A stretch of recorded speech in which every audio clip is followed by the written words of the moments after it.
ಅಖಾಡ big fight ವಿಶೇಷ ನಾನು ಮತ್ತೆ ಮುಂದುವರಿಸ್ತಾ ಇದ್ದೀನಿ. ಅಶೋಕ್ ಗೌಡ್ರೆ, ಈಗ ಅವ್ರು ಹೇಳ್ತಾ ಇದ್ರು ಜನ ಇಷ್ಟಪಟ್ಬಿಟ್ರು, ಜನ ಬಯಸ್ಬಿಟ್ಟಿದ್ರು ಅಂತೇಳಿ. ಜನ ದಸರಾನೂ ಇಷ್ಟಪಡ್ತಾರೆ, ಜನ ಕಡಲೆಕಾಯಿ ಪರ್ಷನೂ ಇಷ್ಟಪಡ್ತಾರೆ, ಜನ ಅರ್ಥ ಆಯ್ತಾ, ಎಲ್ಲ ಕ್ರಿಕೆಟ್ ಮ್ಯಾಚ್ಗಳನ್ನು ಇಷ್ಟಪಡ್ತಾರೆ. ಹಾಗಂದ್ರೆ ಜನ ಇಷ್ಟಪಟ್ಬಿಟ್ರು ಅಂಥೇಳಿ ಜನಗಳ ರಕ್ಷಣೆಯ ಜವಾಬ್ದಾರಿ ಹೊತ್ತಿರತಕ್ಕಂಥ ಸರ್ಕಾರವೇ ಜನ ಇಷ್ಟಪಟ್ಬಿಟ್ಟು ಹಿಂಗೆ ಆಗೋಯ್ತಪ್ಪ ಏನೋ ಎಲ್ಲ ಚೆನ್ನಾಗಿತ್ತು ಎಲ್ಲರೂ ಮಾತಾಡ್ತಾ ಇಲ್ಲ. ಹೌದು, ಚೆನ್ನಾಗಾಗದೇ ಇದ್ದಾಗೆ ನಿಮ್ಮನ್ನು ಕ್ವಶನ್ ಮಾಡೋದು ಇದೊಂದು ಭಾಗ.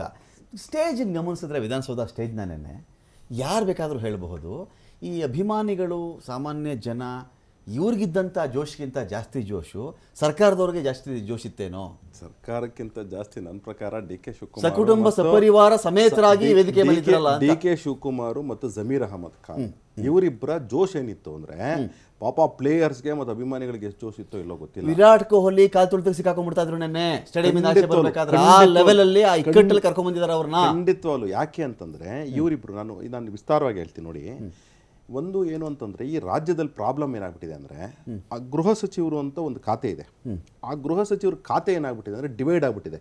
ಮುಂದೆ ನೋಡಿ, ಆವಾಗ ಸಿದ್ದರಾಮಯ್ಯನವರು ಮುಖ್ಯಮಂತ್ರಿ ಆಗಿದ್ರಲ್ಲ 2013ರಿಂದ 2018, ಕೆಂಪಣ್ಣ ಅಂತ ಒಬ್ಬ ಅಡ್ವೈಸರ್ ಇದ್ರು. ಅವ್ರು ಸೂಪರ್ ಹೋಮ್ ಮಿನಿಸ್ಟರ್ ಅಂತ ಎಲ್ಲರೂ ಹೇಳೋರು. ನೀವು ಹೇಳ್ತಿದ್ರಿ, ನಾವು ಹೇಳ್ತಿದ್ವಿ, ಎಲ್ಲರೂ ಹೇಳ್ತಿದ್ವಿ. ಕೆಂಪಯ್ಯ ಈಗ ಏನಾಗ್ಬಿಟ್ಟಿದೆ ಅಂದ್ರೆ, ಈಗ ಕೆಂಪಯ್ಯನವ್ರನ್ನ ರಿಪ್ಲೇಸ್ ಮಾಡಿರೋರು ಯಾರ್ಯಾರು ಅಂದ್ರೆ ಜಿಲ್ಲೆಗೊಬ್ಬೊಬ್ರು. ಲೈಕ್ ಉದಾಹರಣೆಗೆ ಪ್ರಿಯಾಂಕಾ ಖರ್ಗೆ ಗುಲ್ಬರ್ಗ, ಆಮೇಲೆ ನಮ್ಮ ಚೆಲುವರಾಯ ಸ್ವಾಮಿ ಮಂಡ್ಯ, ಆಮೇಲೆ ಮಹದೇವಪ್ಪನವ್ರ ಮಗ ಚಾಮರಾಜನಗರ, ಆಮೇಲೆ ಯತೀಂದ್ರ ಅವರು ಮೈಸೂರು, ಆಮೇಲೆ ಡಿ ಕೆ ಸುರೇಶ್ ರಾಮನಗರ ಜಿಲ್ಲೆ, ಬೆಂಗಳೂರು ಜಿಲ್ಲೆ ಜಿಲ್ಲಾ ಪೊಲೀಸ್ ಸಚಿವರು ಅಂತ. ಹೌದು, ಜಿಲ್ಲಾ ಗೃಹ ಸಚಿವರು. ನಾನು ವಿಸ್ತಾರವಾಗಿ ಹೇಳ್ತೀನಿ. ಇಲ್ಲ, ಒಂದು ನಿಮಿಷ ನಟರಾಜ್ ಗೌಡ್ರೆ, ತಮ್ಮ ವಿಶ್ಲೇಷಣೆ ತಾವು ಮಾಡಿ, ತೊಂದರೆ ಇಲ್ಲ, ನಾನು ಹೇಳ್ಬಿಡ್ತೀನಿ. ಯಾಕೆಂದ್ರೆ ಹಿಂಗ ಆಗಿರೋದ್ರಿಂದ ಪಾಪ ಏನಾಗ್ಬಿಟ್ಟಿದೆ, ಗೃಹ ಸಚಿವರ ಹತ್ರ ಒಂದು ಫೈಲ್ ಹೋಗಲ್ಲ. ಗೃಹ ಸಚಿವರ ಇದೇ ಕಂಟೆಂಟ್ ಪಾಪ ಗೃಹ ಸಚಿವರು ಕೇಳಿ ಈ ತರ ಅರೇಂಜ್ ಮಾಡಬೇಕು. ಕಮಿಷನರು ಮತ್ತು ಡಿಜಿ ಅಂಡ್ IGP ಕೇಳಿದಿದ್ರೆ ಗೃಹ ಸಚಿವರು ಏನೋ ಒಂದು ಮಾಡ್ಕೊಂಡ್ರೆ. ನಮಗೆ ಪೊಲೀಸ್ ಮೂಲಗಳು ಹೇಳ್ತಿರೋದು ಪೊಲೀಸರು ಇದನ್ನ ಬೇಡ ಅಂದಿದ್ದಾರೆ, ಸೆಕ್ಯೂರಿಟಿ ಕಷ್ಟ. ನನಗೂ ಪೊಲೀಸ್ ನಲ್ಲಿ ತುಂಬಾ ಆತ್ಮೀಯರಿದ್ದಾರೆ, ಸೀನಿಯರ್ ಲೆವೆಲ್ ಅಲ್ಲಿ ಇದ್ದಾರೆ. ಕಷ್ಟ ಆಗುತ್ತೆ ಆಯ್ತಾ, ಖಂಡಿತ ಬಹಳ ಅಲ್ಲ, ಅವ್ರು ಖಂಡಿತವಾಗ್ಲೂ ಹೇಳಿದ್ರು, ಇನ್ಕ್ಲೂಡಿಂಗ್ ಕಮಿಷನರ್ ಸೇರಿಸ್ಕೊಂಡು, ಇವತ್ತಿನ ಕಮಿಷನರ್ ಯಾರಿದ್ದಾರೆ ಅವರು ಸೇರಿಸ್ಕೊಂಡು ಹೇಳಿದ್ದಾರೆ, ಖಂಡಿತವಾಗ್ಲೂ ನಾವು ಪರ್ಮಿಷನ್ ಕೊಡಲ್ಲ, ಆಗೋದಿಲ್ಲ ಅಂತ ಹೇಳಿದ್ರು. ಆದ್ರೆ ಅಟಕ್ ಬಿದ್ದಿದ್ದು ಯಾರು ಗೊತ್ತಾ? ಇದೇ ಬೆಂಗಳೂರಿನ ಗೃಹ ಸಚಿವರಾಗಿರ್ತಕ್ಕಂತಹ, ಬೆಂಗಳೂರಿನ ಇನ್ಚಾರ್ಜ್ ಮಿನಿಸ್ಟರ್ ಆಗಿರ್ತಕ್ಕಂಥ ಡಿ ಕೆ ಶಿವಕುಮಾರ್ ಮತ್ತು ಜಮೀರ್ ಅಹಮದ್ ಖಾನ್, ಇಬ್ರು ಗೃಹ ಸಚಿವರೇ, ಆ ಕಡೆಗೊಬ್ರು ಈ ಕಡೆಗೊಬ್ರು. ಆ ತರ ಅದರಿಂದಾಗಿ ಏನಾಗಿದೆ ಅಂದ್ರೆ, ಅಟಕ್ ಬಿದ್ದು ಇವ್ರು ಮಾಡಿದ್ರಿಂದ ಸಿಎಂ ಏನ್ ಮಾಡಿದ್ರು, ಸಿಎಂ ಸಿದ್ದರಾಮಯ್ಯನವ್ರು ಏನ್ ಮಾಡಿದ್ರು ಅಂದ್ರೆ, ಈ ತರ ಆಗತ್ತೆ ಅಂತ. ಯಾಕಂದ್ರೆ ಸಿದ್ದರಾಮಯ್ಯ ಚಾಣಕ್ಷ ರಾಜಕಾರಣಿ, ಅದರಿಂದ ಆಗ್ಲಿ ಬಿಡು ಪರವಾಗಿಲ್ಲ, ಕೆಟ್ಟ ತಗೊಂಡ್ರೆ ಕೆಟ್ಟ ಹೆಸರು ತಗೊಳ್ಳಿ ಅಂತ ಬಿಟ್ಬಿಟ್ರು. ಆಯ್ತಾ? ಈ ತರ ನೋಡಿ, ಇದು ಜನ ಸಾಯಿಲಿ ಅಂತ ನಾನು ಆ ಆಪಾದನೆ, ಜನ ಸಾಯಿಲಿ ಅನ್ನೋ ಆಪಾದನೆ ನಾನು ಮಾಡ್ತಿಲ್ಲ. ಆಯ್ತಾ? ಅದು ಮನಸ್ಸಲ್ಲಿತ್ತು ಅಂತ ಮಾಡ್ತಿಲ್ಲ. ಆದ್ರೆ ಅವ್ಯವಸ್ಥೆ ಆಗುತ್ತೆ, ಸಮಸ್ಯೆಗಳು ಬರ್ತವೆ. ಯಾಕೆಂದ್ರೆ ಅಕಸ್ಮಾತ್ ಲಾಠಿ ಚಾರ್ಜ್ ಆಗಿದ್ರೆ, ಜನ ಸಾಯೋದು ಎಕ್ಸ್ಟ್ರೀಮ್ ಕೇಸ್ ಬಿಡಿ, ಲಾಠಿ ಚಾರ್ಜ್ ಆಗಿದ್ದಿದ್ರೆ ಯಾರ ಕೆಟ್ಟ ಹೆಸರು ಬಂದಿರೋದು? ಅದಕ್ಕೋಸ್ಕರನೇ ಮಳೆ ಬೆಳೆ ಆಗದಿದ್ರೆ ರಾಜನ್ ದೂಷಣೆ ಮಾಡ್ತಾರೆ. ಅಲ್ಲ ನೋಡಿ, ರಮಾಕಾಂತ್, ಈಗ ಅತ್ಯಂತ ಪ್ರಮುಖ ಎರಡು ವಿಚಾರ ಇದೆ. ಆಯ್ತಾ? ಅಲ್ಲ, ನಾನು ಹೇಳ್ಬಿಡ್ತೀನಿ ಈ ವಿಚಾರ. ಯಾಕೆಂದ್ರೆ ಡಾಕ್ಟರ್ ರಾಜ್ಕುಮಾರ್ ಅವರು ತೀರೋಗ್ಬಿಡ್ತಾರೆ, ನಮ್ಮ ಅಭಿಮಾನಿ. ಆ ಮಹಾ ವ್ಯಕ್ತಿ ತೀರೋದಾಗ ಗಲಾಟೆ ಆಗೋಯ್ತು ಬೆಂಗಳೂರಿನಲ್ಲಿ, ಪ್ರೊಸೆಷನ್ ಹೋಗ್ಬೇಕು. ಪುನೀತ್ ರಾಜ್ಕುಮಾರ್ ತೀರೋದ್ರು.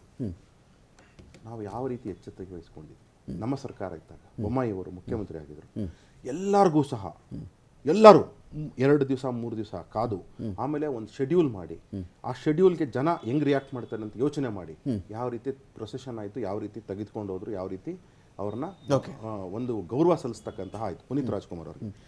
ಅದಾದ್ಮೇಲೆ ನಾನು ಇನ್ನೊಂದು ಪ್ರಶ್ನೆ, ಅತ್ಯಂತ ಪ್ರಮುಖವಾದ ಪ್ರಶ್ನೆ, ಸ್ವಾಮಿ, ವಯನಾಡಲ್ಲಿ ಸತ್ತೋದಂಥ ವ್ಯಕ್ತಿ ಕರ್ನಾಟಕದ ಆನೆ, 25 ಲಕ್ಷ ಕೊಡ್ತೀರಾ?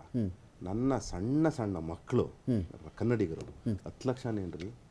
10 ಲಕ್ಷನ ಫೈನ್, ಮಾತಾಡ್ತೀನಿ. ಬಡಿಗೇರ್ ಸರ್, ಈಗ ಪೊಲೀಸ್ ಫೈಲ್ಯೂರ್ ಅಂತ ಇರದೇ ಇದ್ರೂ ಕೂಡ ಆಯಿತು, ಹಾಗಂದ ಮಾತ್ರಕ್ಕೆ ಲಾಸ್ಟ್ ಮೊಮೆಂಟಲ್ಲಿ ಪೊಲೀಸರಿಗೆ ಮಾಹಿತಿ ಬಂದ ನಂತರವೂ ಇನ್ನೇನಾದರೂ ಬೆಟರ್ ಮಾಡಬಹುದಾಗಿತ್ತಾ ಅಂತ. ಕ್ರೌಡ್ ಬಿಹೇವಿಯರ್ ಬಗ್ಗೆ ತುಂಬ ಚೆನ್ನಾಗಿ ಅಂದಾಜಿರುತ್ತೆ. ನಾವು ಸಾಮಾನ್ಯ ಜನ, ಮಾಧ್ಯಮದವರು ಮಾತನಾಡೋದಕ್ಕಿಂತ ಹೆಚ್ಚಾಗಿ ಅವ್ರಿಗೆ ಗುಪ್ತಚರ ಮಾಹಿತಿಗಳೆಲ್ಲ ಇರ್ತವೆ. ಅಪ್ರಾಕ್ಸಿಮೇಟ್ಲಿ ಇಷ್ಟು ಜನ ಬರಬಹುದು, ಅಪ್ರಾಕ್ಸಿಮೇಟ್ಲಿ ಈ ಕಡೆ ಜಾಸ್ತಿ ಜನ ಜಮಾಯಿಸ್ತಾರೆ, ಈ ಥರ ಟಿಕೆಟ್ ಇಲ್ಲ ಅಂತಿದ್ದಾರೆ, ಪಾಸ್ ಇಲ್ಲ ಅಂತ ಇದ್ದಾರೆ, ನಮ್ಮೆಲ್ಲರಿಗಿಂತ ಹೆಚ್ಚಿನ ಮಾಹಿತಿ ಅವ್ರಲ್ಲಿ ಇರುತ್ತೆ ಅಂತ ನಾನು ಭಾವಿಸಿದ್ದೀನಿ.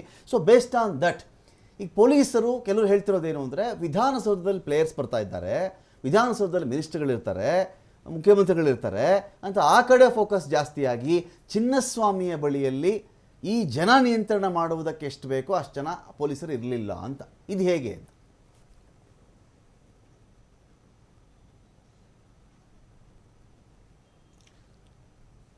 ಕೇಳಿಸ್ತಾ ಇದೆಯಾ ಬಡಿಗೇರವ್ರೆ? ಹಾಂ, ನಮಸ್ಕಾರ ಸರ್.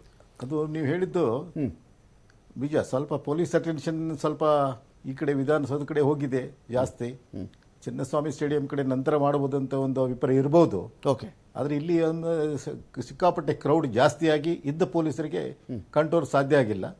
ಆಮೇಲೆ ಮೋರ್ ಓವರ್ ಅಲ್ಲಿ ನಾವು ಗೇಟ್ ಹತ್ರ ನೋಡಬೇಕಾದ್ರೆ ಈವನ್ ಸ್ಟೇಡಿಯಂ ಸಿಬ್ಬಂದಿ ಕೂಡ ಅಲ್ಲಿ ಇದ್ದಾರೆ. ಅವ್ರು ಮೋಸ್ಟ್ಲಿ ನನಗನ್ನಿಸ್ತದೆ ಪೊಲೀಸರಿಗೆ ಅದನ್ನು ಓಪನ್ ಮಾಡ್ಲಿಕ್ಕೆ ಅಲೋ ಮಾಡಿರ್ಲಿಕ್ಕಿಲ್ಲ.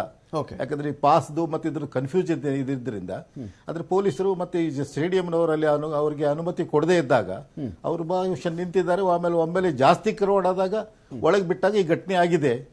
ಪೊಲೀಸರಿಗೆ ಫುಲ್ ಹ್ಯಾಂಡ್ ಓವರ್ ಮಾಡಿದ್ರೆ ಈ ಘಟನೆಗಳು ಆಗ್ತಿರ್ಲಿಕ್ಕಿಲ್ಲ ಅಂತ ಅನಿಸ್ತದೆ ನನಗೆ. ಯಾಕಂದ್ರೆ ಅಲ್ಲಿ ಸ್ಟೇಡಿಯಂ ಸಿಬ್ಬಂದಿ ಕೂಡ ಅವರು ಕಂಟ್ರೋಲ್ ಮಾಡ್ತಾ ಇದ್ದಾರೆ ಗೇಟ್ಗಳನ್ನ, ಪೊಲೀಸ್ ಸಿಬ್ಬಂದಿ ಮಾತ್ರ ಇಲ್ಲ. ಅವರು ಹೇಳಿದಾಗ ಪೊಲೀಸರು ಅವರಿಗೆ ಸಹಾಯ ಮಾಡ್ತಿದ್ದಾರೆ. ಇಲ್ಲಿ ನನಗೆ ತಪ್ಪು ಕಂಡು ಬರೋದು ಈ ಸ್ಟೇಡಿಯಂ ಸಿಬ್ಬಂದಿ ಇದು ಅಲ್ಲಿ ಅವ್ರನ್ನ ಸ್ಟಾಪ್ ಮಾಡಿದ್ದು ಅನುಕ್ರಮವಾಗಿ, ಮತ್ತೆ ಅವ್ರಿಗೆ ಸಂಪೂರ್ಣ ಪೊಲೀಸರಿಗೆ ಅದ್ರ ಬಿಟ್ಕೊಟ್ಟಿಲ್ಲ ಗೇಟ್ಗಳನ್ನ.